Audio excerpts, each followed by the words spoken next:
सारांश अध्याय 6. आत्मसंयम योग. संजय धृतराष्ट्राला सांगतो की, हे राजा, श्रीकृष्ण आता जो योग मार्ग सांगणार आहे तो ऐक. ब्रह्मरसाचे हे पक्वान्न भगवंतांनी अर्जुनासाठीच तयार केले आहे.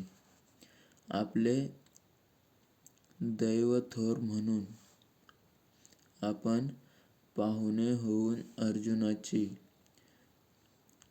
पंगत साधणार आहोत.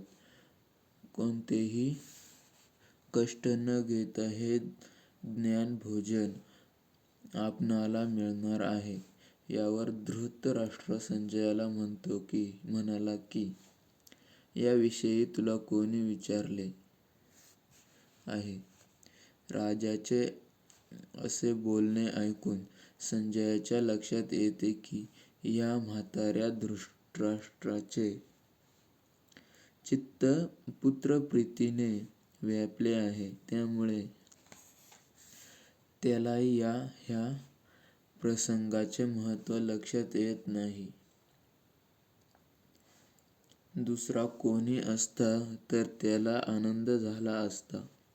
स्वतः संजय मात्र कृष्ण अर्जुनाचा हा संवाद आपल्याला ऐकायला मिळणार म्हणून आनंदी झाला. संजय मोठ्या आदरयुक्त वाणीने त्या संवादाचा आशय आता धृतराष्ट्राला सांगेल.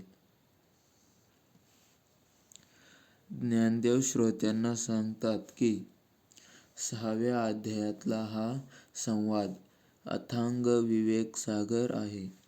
त्यात चर्चिलेला विषय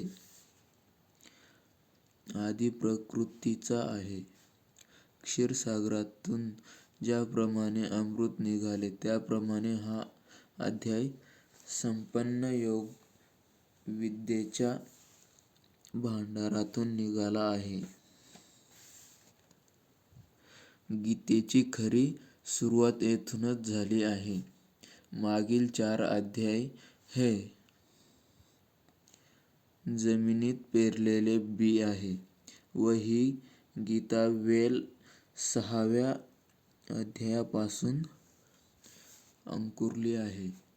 मी हा 6वा अध्याय सर्व साहित्यगुणांनी अलंकृत करून तुम्हाला सांगणार आहे. ते तुम्ही लक्षात घेऊन ऐका. माझे बोल जरी मराठी भाषेतले असले तरी प्रतिज्ञेने अमृतालाही जिंकतील अशा गोड शब्दांत मी ते सांगेन. माझे सहज असे उत्स्फूर्त बोल आपल्या बलाने परतत्त्वाला जिंकून आणणारे आहेत. आणि तरीही त्या बोलाच्या ध्वनिलहरी नादब्रह्माच्या संगीतलहरीपेक्षा कोमल असणार आहेत. हे बोल जेव्हा श्रोत्यांच्या चित्तात आपला आशय पोहोचवतील तेव्हा पंडितांची सभासुद्धा आश्चर्यचकित होईल. त्या बोलांचे रसमाधुर्य श्रोत्यांच्या कानांना आनंदविणारे असले तरी श्रोत्यांना ते बोल आपण गुणगुणावे असे वाटेल. ज्याप्रमाणे एकटा सूर्य सर्व जगाच्या व्यवहाराला प्रवृत्त करतो, त्याप्रमाणे शब्दांचा व्यापकपणा अलौकिक आहे आणि जो त्यांचा अर्थ जाणणारा आहे त्याला ते शब्द चिंतामणीसारखे वाटतील. मोक्षाचे पक्वान्न भरून मी ही ज्ञानाची ताटे वाढणार आहे.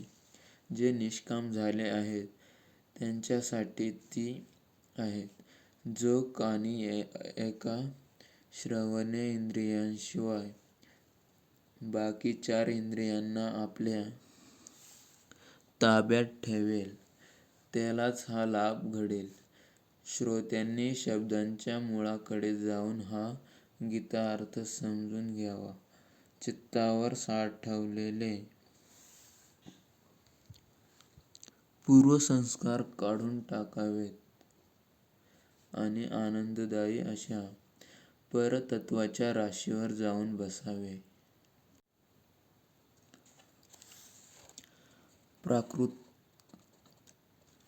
प्राकृत बोलाची महती सांगून झाल्यानंतर ज्ञानेश्वर आपल्या सद्गुरूंची स्तुती करतात. भगवंत अर्जुनाला काय सांगतात हे बुद्धीला कळण्यास अवघड असे आहे. ते शब्दांमध्ये मांडता येणार नाही. पण श्रीगुरूंच्या कृपेमुळे हे अवघड कार्य मी करीन आणि जे अतींद्रिय आहे ते बुद्धीच्या आटोक्यात आणीन. श्री निवृत्तीनाथ मला एखादा परीस लाभावा तसे लाभले आहेत. त्यामुळे अरूप अशा तत्वाला मी रूपामध्ये आणू शकेन. योग मार्ग म्हणजे काय ते आता श्रीकृष्ण अर्जुनाला सांगतात. ते म्हणतात की, पार्था, आता चित्त देऊन ऐक. कर्मसन्यासी आणि कर्मयोगी हे वेगवेगळे आहेत असे तू मानू नकोस. एकाच पुरुषाला ज्याप्रमाणे एकापेक्षा अधिक नावाने ओळखले जाते त्याप्रमाणे कर्मयोगी आणि कर्मसन्यासी ही 2 वेगवेगळी नावे आहेत. जो पुरुष फलांची आशा न करता कर्मे करतो त्याला जाणकार पुरुष योगी मानतात. स्वधर्माचरण करताना त्या पुरुषाला मी कर्माचरणांचा कर्ता आहे याची जाणीवही नसते आणि तो फलाविषयी पूर्णपणे अनासक्त असतो. तो पुरुष नुसता योगी नसून योगीश्वर असतो. पण ज्याचे मन वासनारहित झाले नाही त्याने जरी कर्माचरणे टाकली तरी मी कर्माचरणे टाकली ह्या भावनेचे ओझे तो वाहतच असतो. स्वधर्मपालन आणि उदरनिर्वाह यासाठी करावी लागणारी कर्मे जो पूर्ण निरइच्छे राहून करतो तो योगी असतो. पार्था, अशा प्रकारे योगरूप पर्वताच्या माथ्यावर जाण्याची ज्याला इच्छा असेल त्या साधकाने यमनियम ज्या ठिकाणी आहेत त्या ठिकाणी म्हणजे योगरूप पर्वताच्या पायथ्याशी यावे. हा पर्वत चढण्यासाठी आसनाची पाऊलवाट धरावी. अति अवघड असा प्राणायाम साधून त्या पाऊलवाटेने प्रत्याहाराचे पठार गाठावे. दृढ वैराग्य आचरून ही पाऊलवाट चालावी. म्हणजे प्रवास अर्धवट सोडावा लागत नाही. वैराग्य नसेल तर ही पाऊलवाट चालणे बुद्धिवंतांनाही अवघड जाते. धारणेपर्यंतची वाटचाल सहज होते. साध्य आणि साधन एक होतात. त्या ठिकाणी कर्माची धाव आणि प्रकृतीची हाव संपते. साधकाचे मन स्वच्छ होते आणि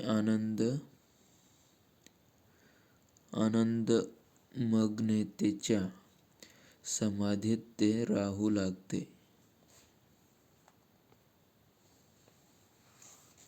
अशा पुरुषाची लक्षणे आता मी तुला सांगतो.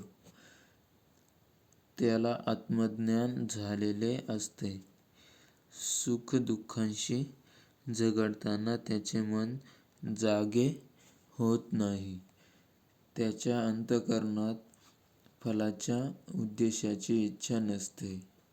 तो झोपेतल्या स्थितीप्रमाणे उदासीन असतो. त्यालाच खरा योग साधला आहे असे तू समज. हे ऐकून अर्जुनाला नवल वाटते आणि तो भगवंतांना विचारतो की त्या योग्याला अशी योग्यता कोण देतो ते मला सांगा. यावर श्रीकृष्ण हसून म्हणतो की अद्वैत स्थितीत कोण कोणाला काय देणार? संजया, पुरुष जेव्हा मोहाच्या गादीवर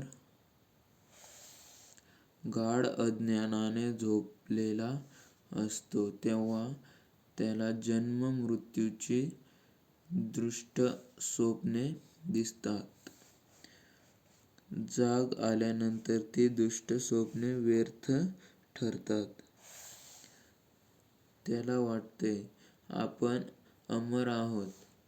झोपेतील स्वप्नाप्रमाणेच खोट्या देहाचा अभिमान धरून मनुष्य आपल्या घातास कारणीभूत होतो. मनुष्याला आपले कल्याण साधायचे असेल तर त्याने आपल्या अहंकाराचा नाश करावा.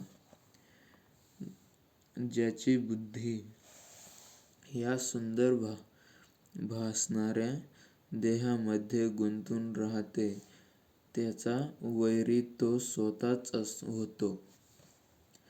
सर्वत्र आत्मतत्वच असताना बुद्धीला तसे न वाटणे हे योग्य नाही. श्रीकृष्ण म्हणतात की जो पुरुष आत्मानुभवी आहे तो पोकळ अभिमान बाळगत नाही. मनातील संकल्प नाहीसे झाल्यावर जीवाचे ब्रह्मतत्व सहज सिद्ध होते. ज्याने सर्व इच्छांचा त्याग करून आपले चित्त स्वच्छ व शांत केले आहे त्याला परतत्व सापडणारच. ज्या वाटेने सूर्य जातो त्या वाटेवरील विश्व प्रकाशित होत जाते. त्याप्रमाणेच जो परमात्म्याला प्राप्त होतो तो परमात्माच असल्यामुळे साक्षात ब्रह्मच आहे.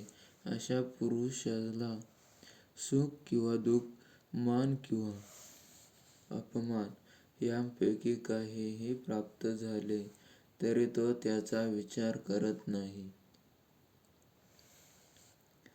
सामान्य माणसाला ज्ञानेंद्रियांनी उमगणारे जे विश्व दिसते तसे विश्व आत्मतत्वाची जाण झालेल्या पुरुषाला दिसत नाही.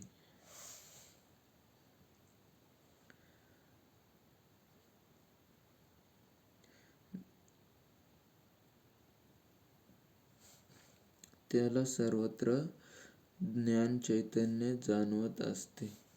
माती, दगड आणि सोने हे सारे एकाच परतत्वाचे आविष्कार आहेत हे ज्ञान त्याला झालेले असते. म्हणून ह्या सर्वांकडे तो समभावाने पाहू शकतो. शत्रू, मित्र, बांधव, उच्च नीच हे सारे परब्रह्मरूपी सोन्याने घडलेले अलंकार आहेत, हे त्याला पक्के माहीत असते. अशा योगीश्वराची भेट होणे म्हणजे सर्वश्रेष्ठ तीर्थाचे स्नान होण्यासारखेच आहे. या भेटीमुळे भ्रांत पुरुषाच्या मनात ज्ञानाची लालसा उत्पन्न होते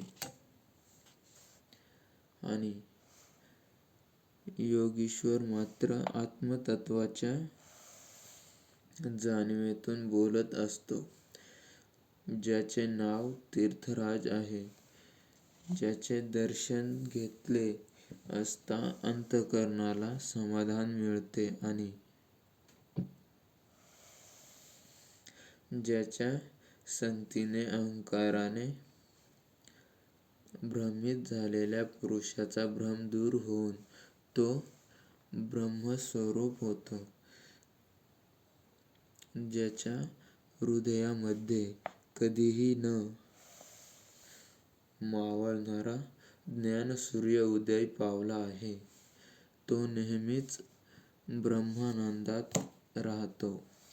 अशा प्रकारे श्रीकृष्णाने साधूंची मुख्य लक्षणे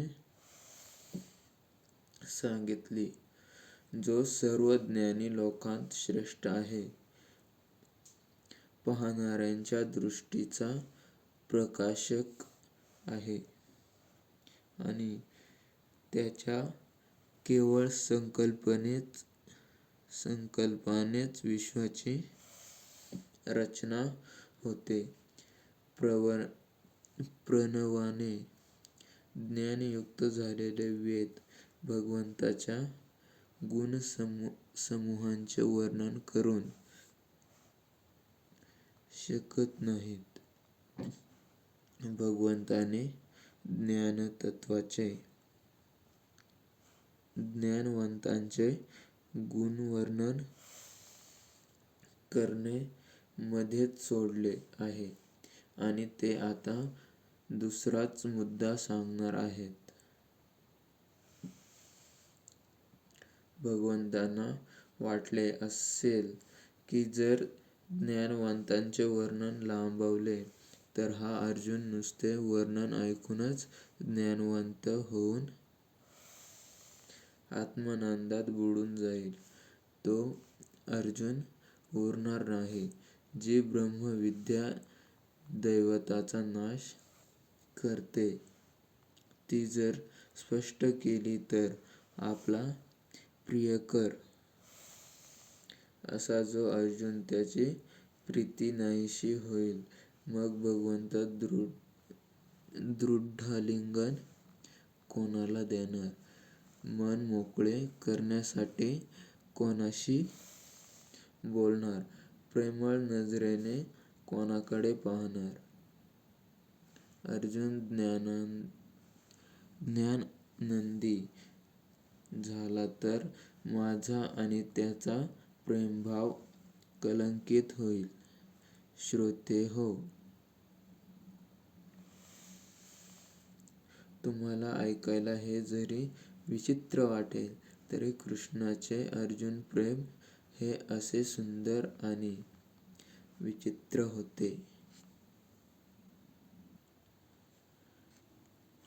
अर्जुन हा श्रीकृष्णाच्या मैत्रीचे घर आहे. सुखाने शृंगारलेले श्रीकृष्णाचे मन पाहण्याचा आरसा अर्जुन आहे. श्रवणापासून आत्मनिवेदनापर्यंत ज्या 9 प्रकारच्या भक्ती आहेत, त्यांपैकी सख्य ह्या 8व्या भक्तीच्या ठिकाणचे अर्जुन ही मुख्य देवता आहे. त्यामुळे अर्जुनाची स्तुती केली तर ती भगवंतांना अधिक आवडते. अर्जुनाच्या प्रेमापायीच निराकार ब्रह्माने श्रीकृष्णाचा अवतार धारण केला.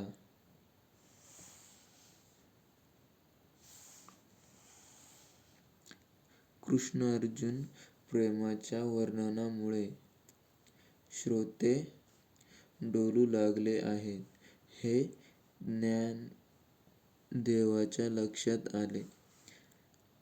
श्रोत्यांचे मन काय विचार करत आहे हे ज्ञानेश्वरांना उमगले. श्रोत्यांना वाटते आहे की ज्ञानदेवाचे बोल किती हृदयस्पर्शी आहेत. प्रत्यक्षात नाद ब्रह्माच्या संगीतापेक्षा ते कानांना गोड वाटतात.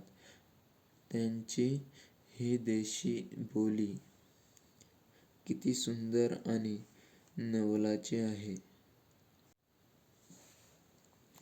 ज्ञानदेवाच्या साहित्याच्या आकाशात उगवणारे हे शब्द चांदणे आहे. या चांदण्यात गीतेतील श्लोकांची कमळे उगवली आहेत. त्या कमळांमधला अर्थरूपी मध ओसंडून वाहतो आहे. हा अर्थ एवढा प्रभावी आहे की ज्यांना ज्ञानाची आवड नाही त्यांच्या मनामध्येही ज्ञानाची लालसा निर्माण झाली आहे. श्रोत्यांच्या मनातील भावना ज्ञानदेवांना समजल्यावर ज्ञानदेव पुढे म्हणाले की श्रोतेहो, श्रीकृष्णाला माता देवकीने जन्म दिला. यशोदेने त्याचे पालन पोषण केले. हे जरी खरे असले तरी त्याचा जन्म पांडवांसाठीच झाला असे म्हटले पाहिजे. या दैववान अर्जुनाला श्रीकृष्णाची सेवा करावी लागली नाही किंवा त्याची विनवणीही करावी लागली नाही आणि तरीही त्याला श्रीकृष्णाच्या प्रेमाचा लाभ झाला. त्यावर श्रोत्यांनी ज्ञानदेवांना पुढील कथा सांगण्याची विनंती केली आणि ज्ञानदेवांनी पुढील कथा सांगण्यास सुरुवात केली.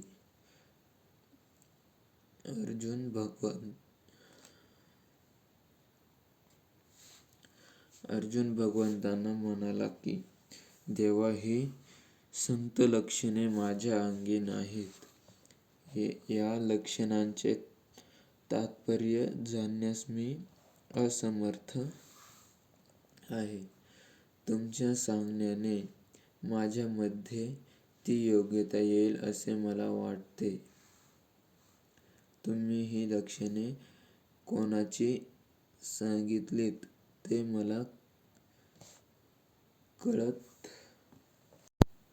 तर बघा, व्हिडिओ खूप मोठा झालेला आहे. या पुढचा भाग आपण पुढच्या व्हिडिओमध्ये बघूया.